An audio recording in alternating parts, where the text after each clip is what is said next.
Okay, so I have designed some keychain cards and I am getting ready to print and cut. So here is what I'm going to do. This is what my mat looks like. These are my 9 cards.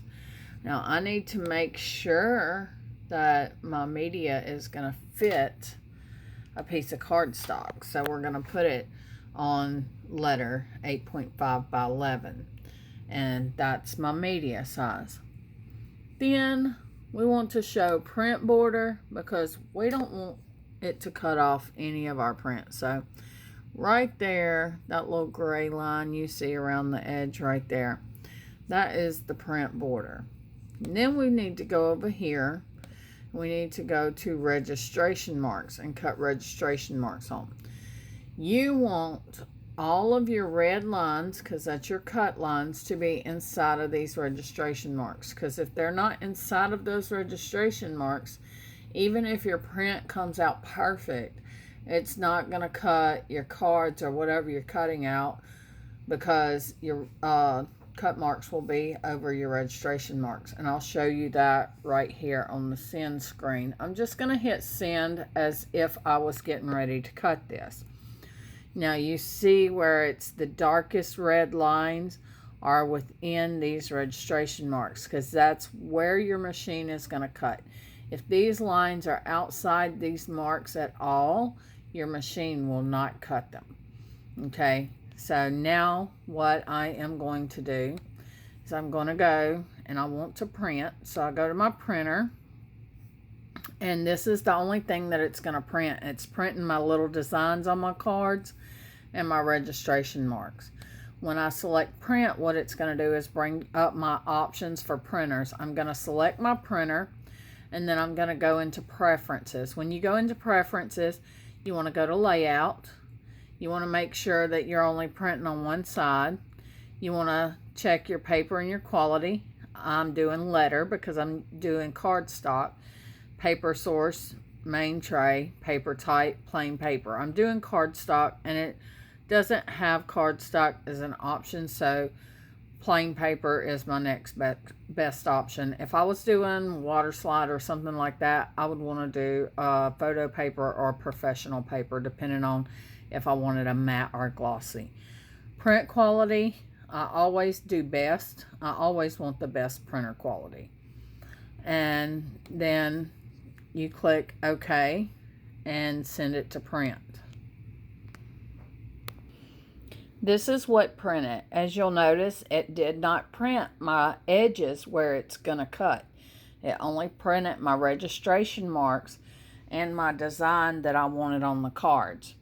So now I'm going to place this on a cutting mat. Here it is on the cutting mat. This is the mat that came with my machine. And I am lining it up with that right there. And making sure my rollers are on each edge and spaced correctly in the middle. My blade is all the way secure. I'm sorry, it's focusing funny. There we go. My blade is all the way secure.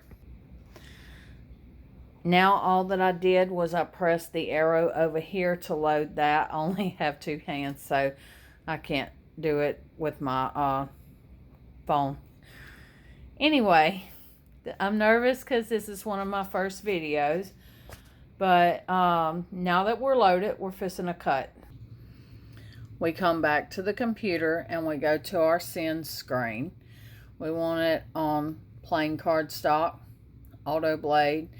And for cardstock, turn your force up to about 25 or 26, because it doesn't really like to cut cardstock all the way through, and that helps it to cut better. And now I'm going to click send. If you're new, you might want to hit test and let it cut you a little test spot. I'm going to hit send. The machine is reading the registration marks. Make sure that you have plenty of light on your machine, or it will not read your registration marks. It will fail to register. My auto blade is doing the job it's supposed to do.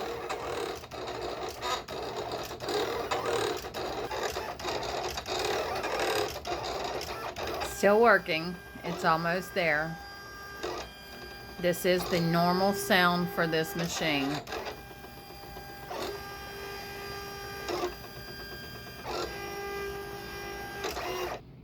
All finished. Once all finished, you want to click this arrow to eject from your machine. As you can see, it has cut out where the lines were red, and you just lift it off the mat, and here are my pieces, my cards. Let's focus. There we go. And that, my friends, is a print and cut and the settings.